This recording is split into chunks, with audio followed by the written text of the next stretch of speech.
En junio de 1941, los ejércitos de Hitler ocupaban la mayoría de las naciones europeas, y la única que había logrado impedir su avance, la Gran Bretaña, no tenía capacidad militar para contraatacar. Europa estaba de rodillas ante el Führer, ante el nuevo emperador. Nadie podía hacerle frente. Fue entonces cuando cometió el que muchos historiadores consideran uno de sus más graves errores. Decidió invadir Rusia. Esta orden sería decisiva para invertir el curso de la guerra.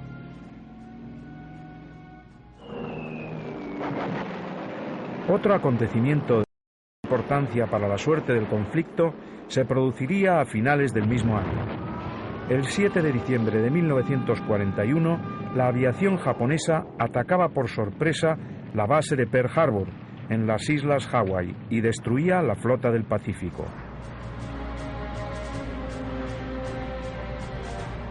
Los Estados Unidos, que habían intentado salvar la paz con Tokio hasta el último momento, se vieron obligados a entrar en guerra.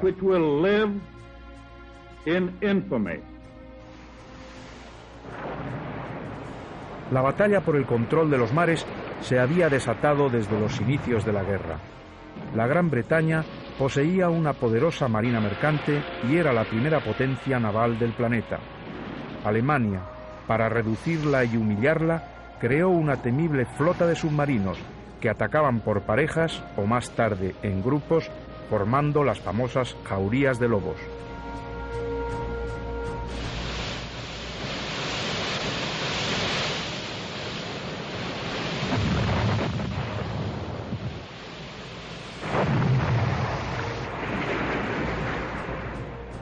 La capacidad destructiva de los submarinos era enorme y los aliados sufrieron cuantiosas pérdidas, que alcanzaron su máxima cota en noviembre de 1942, cuando les fueron hundidas 700.000 toneladas.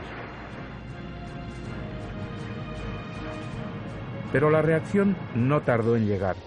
Por una parte, los medios de detección de submarinos mejoraron su tecnología, primero con el sonar y más adelante con el radar. Además de eso, los norteamericanos pusieron en marcha su fantástica capacidad industrial, construyendo en serie los famosos Liberty Ships, navíos de 11.000 toneladas que llegaron a ser construidos en el tiempo increíble de 12 días. El balance de la batalla del Atlántico fue terrible para Alemania. Perdió más de 500 submarinos y de los 40.000 submarinistas alistados al principio de la guerra, murieron 28.000 y otros 5.000 fueron hechos prisioneros.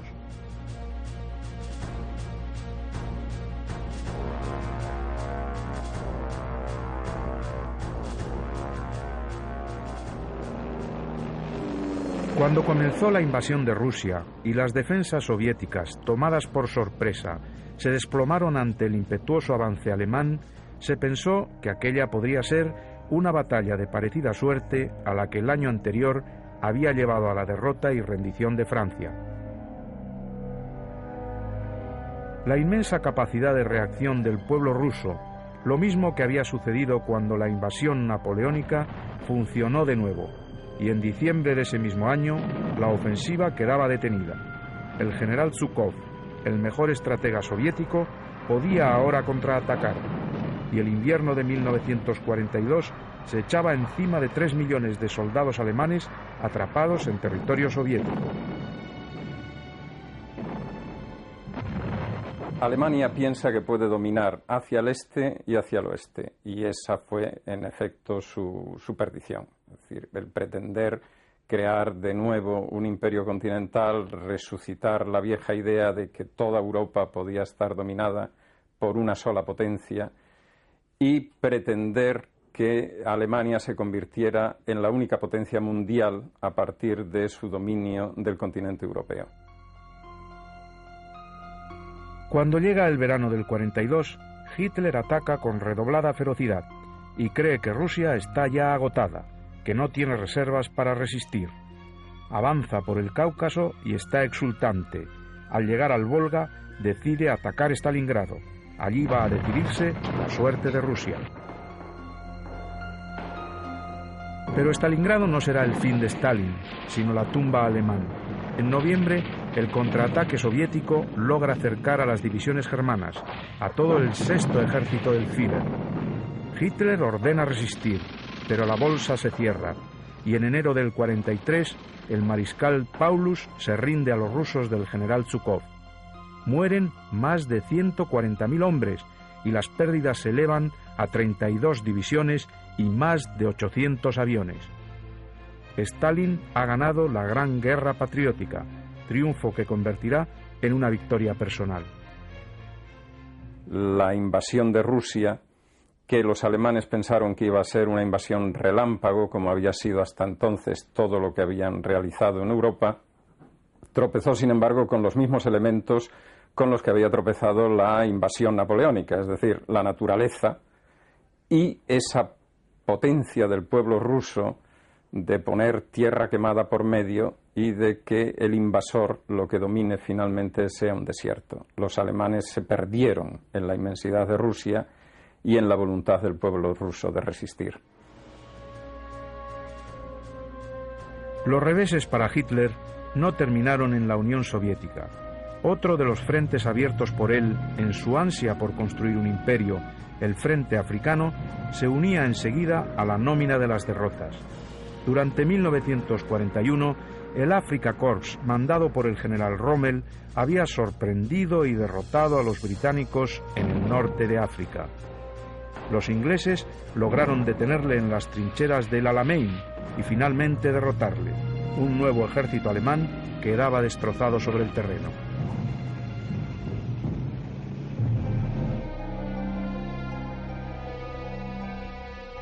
Detenido en las costas atlánticas de Francia, derrotado en África y retrocediendo en el este, la hora del ataque final a Hitler se aproximaba. Estas playas de Normandía, hoy tranquilas y solitarias, serían el escenario del mayor desembarco bélico de la historia.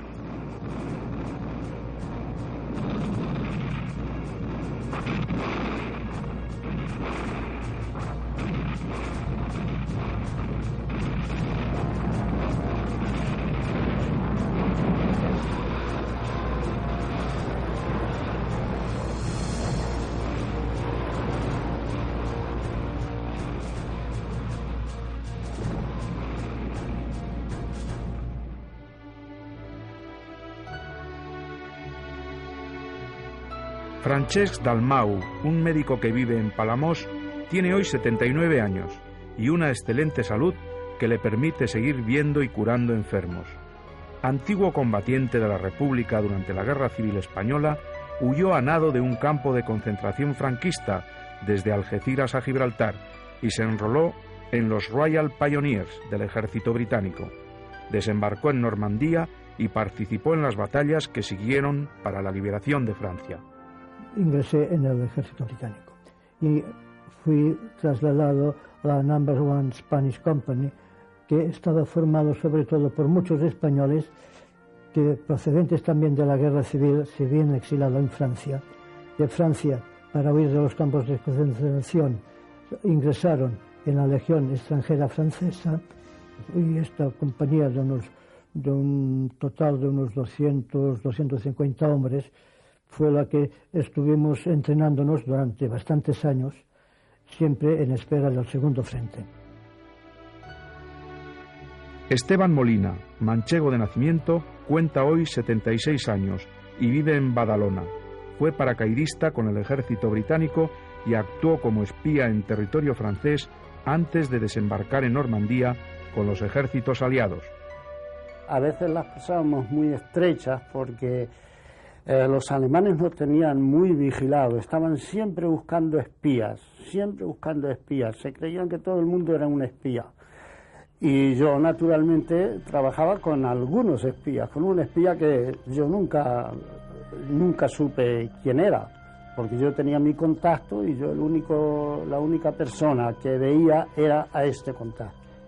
Él me daba hojas de papel con grupos de 5 letras, todas en código. Yo, mi misión era mandarlo a Inglaterra a una frecuencia que yo tenía, y allí las descifraban y eso, pero en peligro me vi muy poco, solamente tuvimos un percance, tanto mi contacto como yo, que íbamos a entrar en una casa y venían 2 soldados alemanes y enseguida vieron la maleta y nos pidieron que abriéramos la maleta.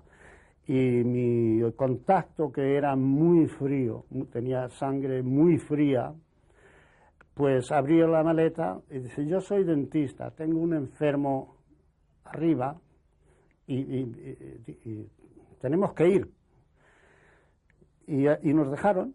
Eso fue, que luego después yo digo: vaya sangre fría que tiene. Cuando yo estaba temblando, si me cogen el pulso iba a 90, de verdad.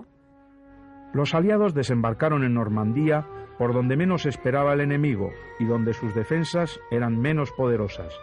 Nadie se atrevió a despertar a Hitler, que dormía plácidamente aquella mañana del 6 de junio, y las divisiones Panzer, los carros de combate, quedaron inmovilizados. Desde Normandía, los aliados avanzaron hacia París, después de una feroz resistencia alemana en Caen-Saint-Lô. Fracasado el contraataque en las Ardenas, los alemanes retrocedieron hacia el Rin. Un asalto por sorpresa de los norteamericanos en el puente de Remagen en marzo del 45 dejó a Alemania sin muros de protección. El fin del Tercer Reich era ya inexorable. Yo recuerdo y recordaré toda la vida que yo creo que fue una de las maravillas del mundo, el día D.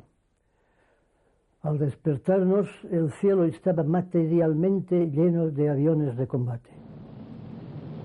El mar lleno de embarcaciones que llegaban hasta el horizonte, que parecía que uno podía saltar de embarcación en embarcación y llegar hasta leguas lejos.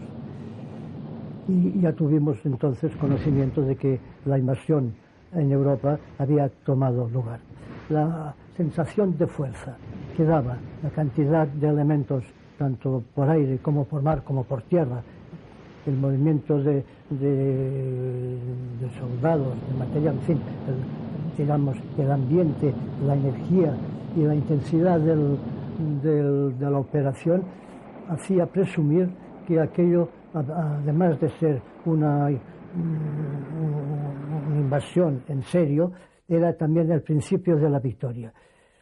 Daba una sensación íntima, aquellas sensaciones que no se pueden explicar, pero que uno las tiene que creer casi a la fuerza, de que era imposible que con aquel arsenal hubiese ninguna fuerza que pudiese resistirnos a nosotros. Allí los alemanes nos estaban esperando y las pasamos muy, muy estrechas. Yo, por ejemplo, me tuve que tirar al agua antes de poder para ir más deprisa, porque me parecía que no iba a salir de aquella. Pero salimos. Allí había por todas partes alemanes y snipers. Y se pasa mucho miedo. Uno tiene mucho miedo a morir. Las balas, bombas, de todo viene. Y lo único que se puede esperar es la muerte. Y ahora, después de tantísimos años, uno se pregunta: ¿y cómo puedo yo haber pasado todo esto y estar en one piece, en una pieza todavía, entero? Pero eso demuestra, me parece, que el cuerpo humano es capaz de resistir todo lo que le pida, y más. Era la hora de la resistencia. Desde que en 1941 se habían formado los primeros focos, impulsados por antiguos combatientes españoles republicanos, la resistencia había ido extendiéndose en la clandestinidad. Más de 12.000 españoles participaron en esta guerra subterránea y muchos de ellos dieron su vida por la libertad de Francia.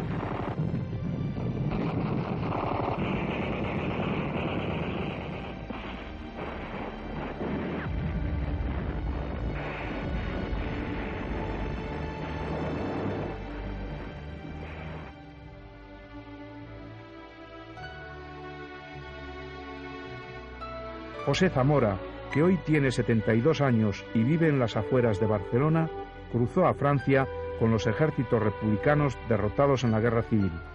No mucho tiempo después, perdió a su padre, soldado republicano como él, en el campo de exterminio de Mauthausen.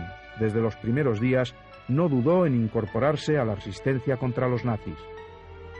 Yo empecé en la resistencia francesa a mediados del 42. Allí nos habíamos juntado un grupo de muchachos españoles, jóvenes más o menos, entre 20, 22, 25 años, que habíamos encontrado contacto con unos amigos franceses de la MOI, del Movimiento Obrero Internacional, y que a través de ellos nosotros pues logramos organizarnos para continuar prácticamente la lucha en contra del fascismo que habíamos empezado en España. Lo que nos pedía la resistencia de la región de París eran que enviáramos detonantes. Era lo más difícil de encontrar en la resistencia. La dinamita y todo se llegaba a encontrar, incluso las mechas, pero los detonantes era lo más difícil. Esto estaba en manos de los alemanes, ¿verdad? Y nosotros sacábamos allí detonantes, además de los detonadores, un explosivo, el más potente que había en aquella época, que se llamaba en alemán Sprengstoff, que parecía a unos paquetes de aquellos de escaferlate cuadrados, ¿verdad? Eduardo Pons Prades, nacido en Barcelona hace 73 años, combatió en la Guerra Civil como voluntario de la República.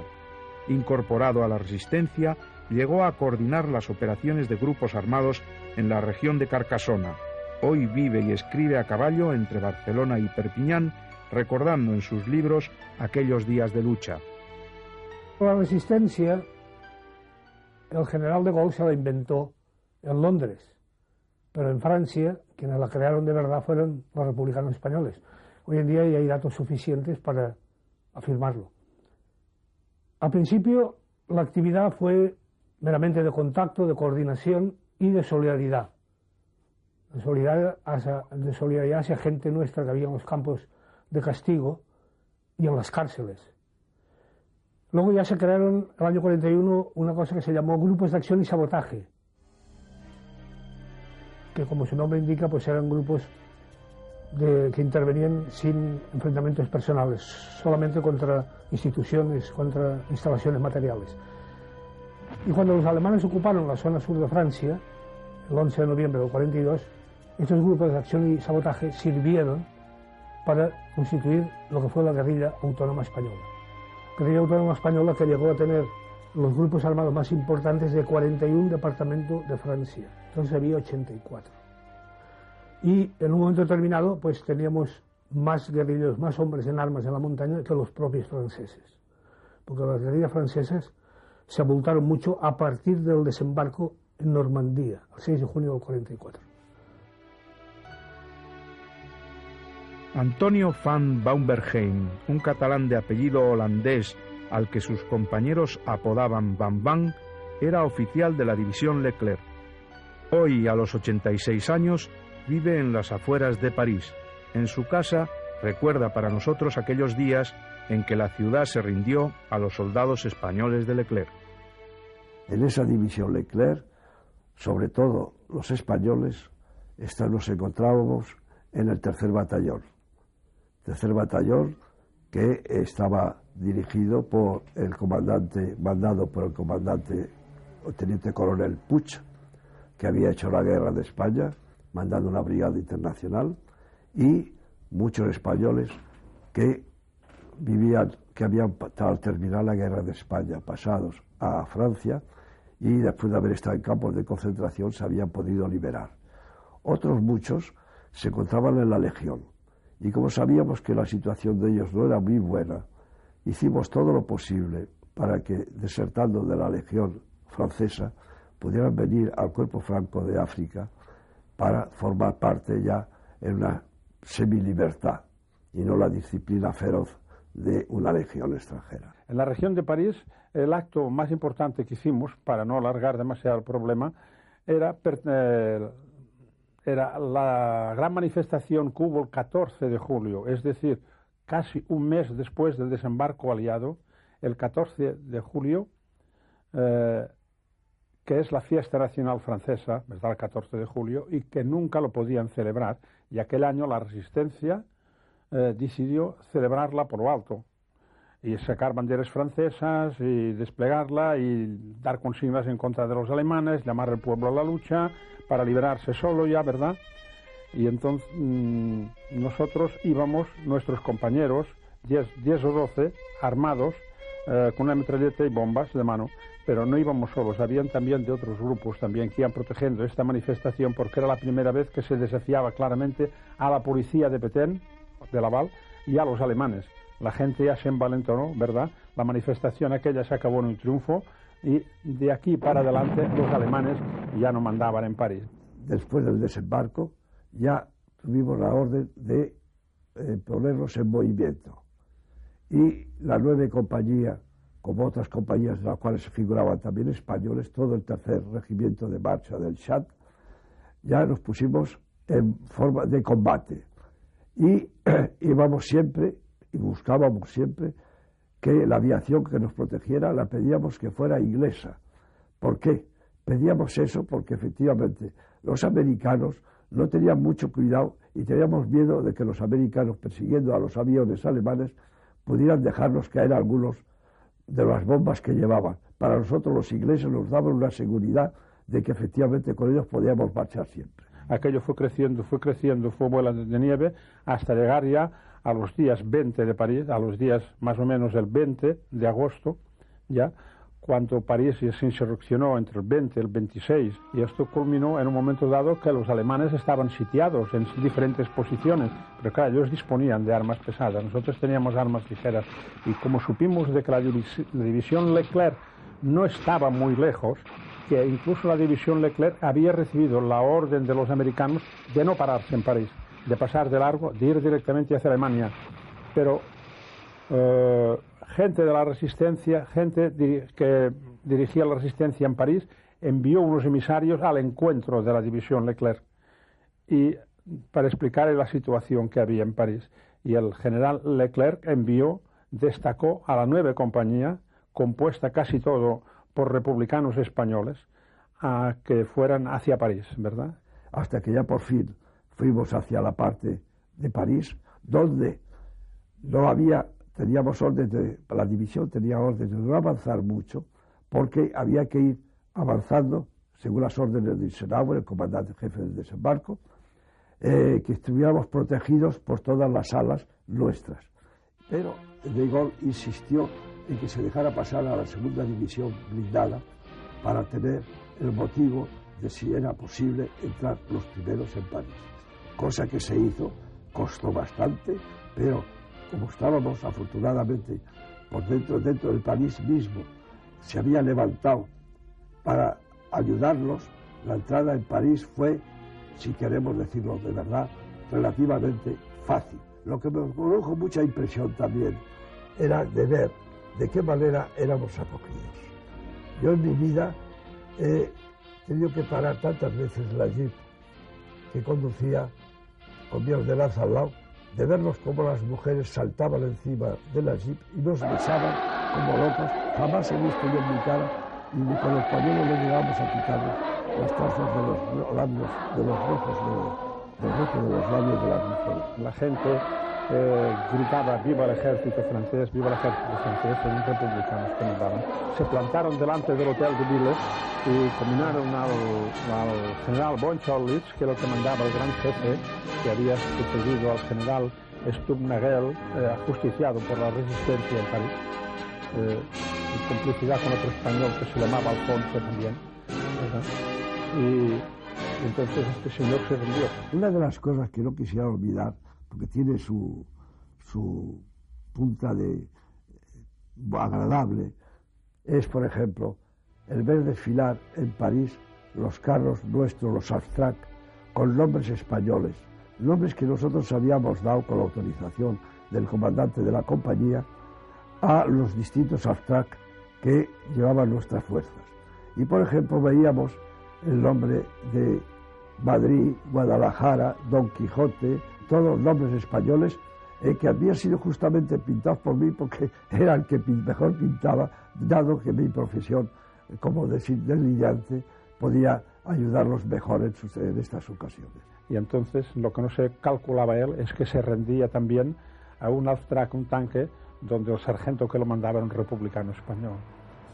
Esto fue una cosa muy bonita, que nos llamó a nosotros de gozo y los ojos de lágrimas al ver entrar estos tanques en París con el nombre de Guadalajara, el Ebro, Brunete, Belchite, todas las batallas de la guerra de España, y bastantes de ellos llevaban la bandera republicana encima, que el general Leclerc dijo después que no sé cómo se arreglaron para sacar estas banderas, y que el embajador de España, el señor Alfonso Fiskevix, protestó enérgicamente porque aquellas eran banderas francesas, eran banderas republicanas, y que había que sacarlas de allí, a lo cual cosa le dijeron, pues vaya usted a sacarlas, las banderas republicanas, a ver qué le dicen. Los republicanos españoles tuvimos el sentimiento, con las lágrimas en los ojos, de que era la primera batalla que nosotros ganábamos al fascismo después de haber perdido tantas batallas. El tercer batallón de marcha del Chad fue destinado al reposo bien ganado y nos dieron el bosque de Bolonia para que nos instaláramos. Nos pasamos esos 15 días de reposo en el bosque de Bolonia, donde volvíamos otra vez visitados por todo París, y los besos y las marcas de los labios rojos en las caras eran continuos, por no decir otras cosas más que pasaron, porque allí se prestaba muy bien el bosque de Bolonia para determinadas felicidades, con tanta mujer, tanta cosa que llegaban a aquellos momentos. Esta es una bandera bordada por las mujeres de Vandellós en el año 1938 en honor a la batería Arellano, que defendía el pueblo de Vandellós en contra de los bombardeos franquistas. La importancia para mí de esta bandera tiene más importancia que ningún dinero que me puedan dar por ella, que ya me han ofrecido muchas veces. Esta bandera ha estado en diferentes combates en la liberación de Francia y sobre todo del sudoeste de Francia, donde hay regiones enteras que han sido liberadas por los republicanos españoles.